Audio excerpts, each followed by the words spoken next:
What is up, guys and girls? Welcome back to my channel. I hope you're all doing well. I hope you're all having fun, and I hope you're all getting out on the water as much as possible. We're coming back at you from Rhodes, Greece, Reckless Riders Wingfoil Station, and we are back with another YouTube video because now it is the end of the season. We're basically shut down, so time to make some informational videos. Now, I want to start talking a little bit about foils, not specifically axis foils, but in general foil parts, what they do, and help you understand when you don't have that much information or the information is too overwhelming. And that is one reason I do hate making these videos. It is too much information to try and give out if you really want to explain things. So we're going to go down the simple route and make things as simple and basic as possible. Today we're going to be talking about stabilizers, rear wings, these here, right, the back little wing of your foil, and what that does and how to choose the right one for you. So what do these things do? Very simple. As the name stabilizer suggests, they stabilize, they help you control and balance your foil. Not that they do all the stabilizing, right? The front foils are quite autonomous, let's say, but they help with all the stability of the foil. Now they do stabilize in three different directions. So you got the pitch, right, the up and down. You got the roll, so that's the carving like this, right? So you got pitch, roll, and yaw.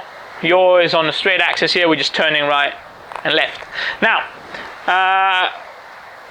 to give you the information straight up and simply, how does each one get affected? Well, you have first the pitch, which has to do with the profile of the foil and the surface area. So the profile here and the surface area of your whole foil. Very simply put, the thinner and less and smaller your foil is, the less help you have with pitch. And the thicker and kind of more kind of bigger size in general, like surface area wise, the more help you have with pitch. Now for the roll, it has a lot to do, so the roll is the carving, right? That has a lot to do with the curvature of the foil. If it's very, very flat, you have hardly any help with controlling the roll, so you're very loose, very free. And if you got a little bit of curvature, you start, and the more you add it in, the more control you have on that curve, but also of course you have resistance for that control, right? So it's not 100% like, oh, I just have amazing control if your foil is like that.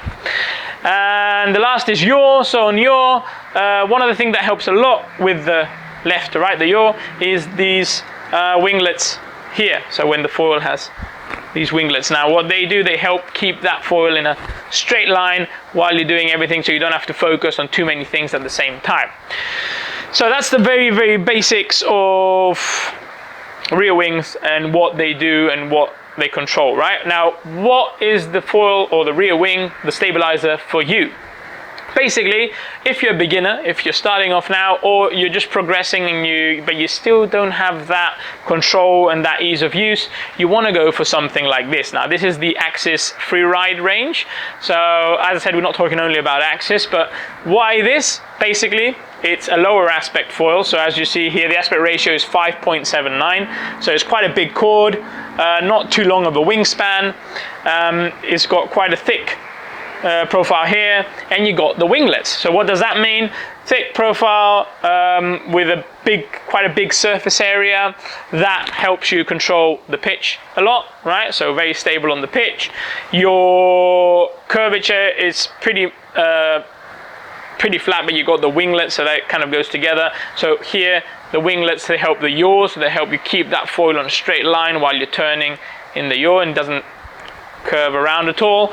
But of course that also means that because it's like a normal foil, like the front wing of a foil, because it's thicker, bigger profile, bigger everything, and you got those winglets and you got all this stuff on it, it's a slower rear wing, right? So like I said, ideal for beginners and people kind of progressing into getting those first turns and they want stability and control.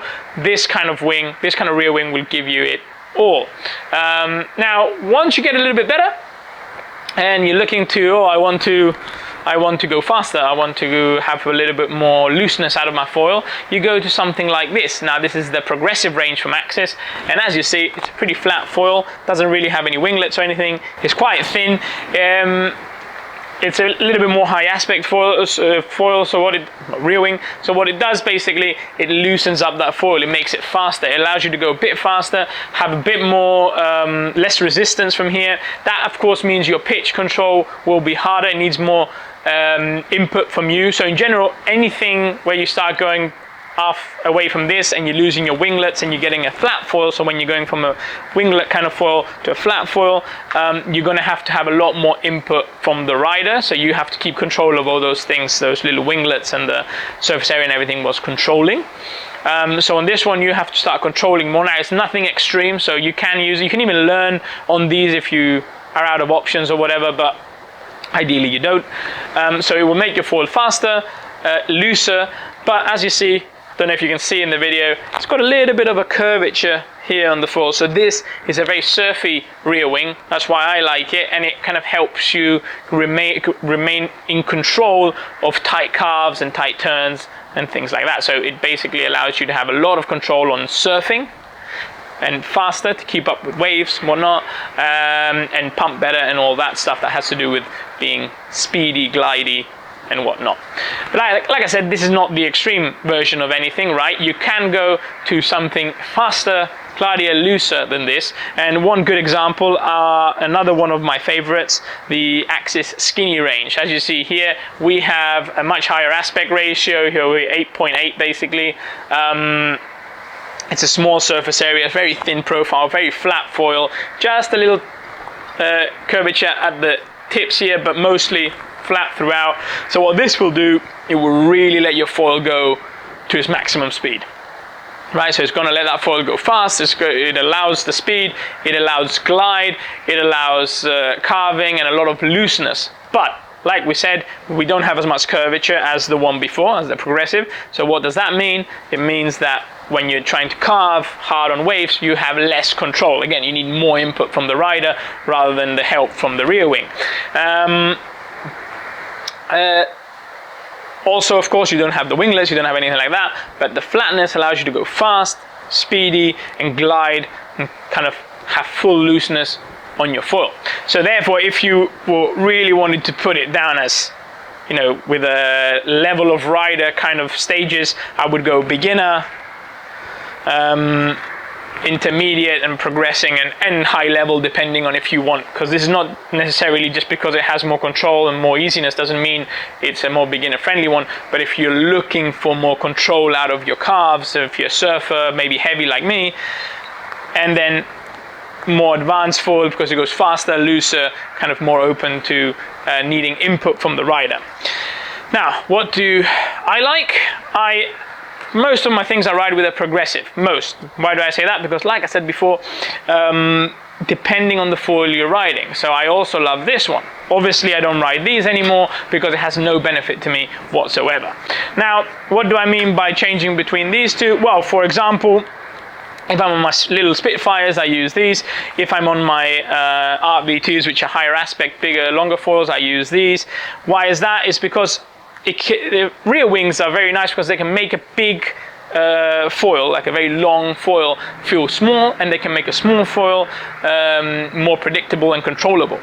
So what you're looking to do when you're choosing your rear wings is make sure you're matching, first of all, you're matching the actual foil you're using with your rear wing. What do I mean by that? If I'm using the RB2, the Spitfire, so advanced foils and quite fast foils, or the HPS even, although that is kind of a middle ground, I don't want to be using this, right? So if you're learning on one of these foils, which ideally you shouldn't be, but you know, we all kind of experiment around and we don't always have the options, but you don't want to be using this because this doesn't complement the foil at all. It's not fast enough for it, it's not glide enough for it, and these are foils like the Art V2s, the Art Pros, the Arts, the HPS. These are foils that want speed to start. So a better rear wing would be this, which is already faster, but it still provides a bit more control out of its on the pitch and on the roll, because of its thickness and its curvature and all that.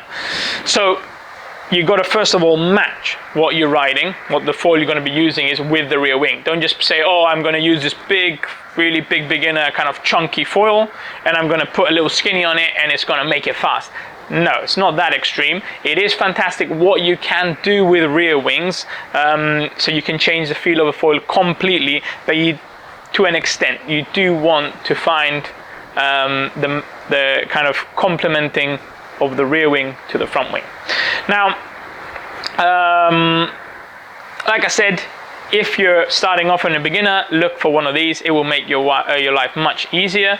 If you're intermediate or advanced and you want, again, like I said, I use this with my little Spitfires, and that's because they're lower aspects, so they have a lot more kind of playfulness, so I don't need any more playfulness. I'll add this one here, so this gives me the speed I need. It still has a good glide. It helps control the roll, right, which is what that foil, the little Spitfire that I use, kind of does on its own anyway, right? It doesn't have a wingspan to stop it from doing that, so this will help me control it better and feel more comfortable in it throughout. Not that you can't use it with this, but then you're using more input from the rider, and I like to be relaxed and chilling when I ride and be aggressive only when I need to. Also, I'm a big guy, so I can force these to do whatever I want anyway. And then if I would take the RV2, which is a higher aspect, like it's a long wingspan foil, I would put this because it has the wingspan that makes it a bit harder to turn. It doesn't turn as aggressively, it's not as loose. So this will loosen it up completely. It will let it go to its maximum amount of looseness. It will let it reach its maximum amount of speed, maximum amount of glide. It will complement that foil perfectly. I have used the RV2s with this, and it is very nice still, very easy to use, and I give it to my more intermediate customers when they're first trying it out with this many times, when they're looking for something easier, because it just makes everything a little bit easier. But if you know what you're feeling and you're kind of at that level where you can feel the difference, it feels like you have the brakes slammed on a foil that is naturally wanting to go faster and faster and faster, and your rear wing is stopping you. So then you switch to this one here, and it allows you to kind of get the most out of the speed and the glide and everything of that foil. So I hope that makes sense. Little recap here. These winglets, thicker, bigger foil, that will help you stabilize everything, just make life easier for beginners. When you lose your winglets, you're losing control on the yaw because it doesn't help keep your foil in a straight line. But if you have a little bit of curvature, it does help you on the roll still, and it makes it faster and looser, but not to the extreme. And then if you go to something like this, which is very, very flat, very little surface area, very thin profile, this will completely let the foil go as fast as it can go, and it will loosen it up completely. So you're looking at less user input to more user input, simple as that.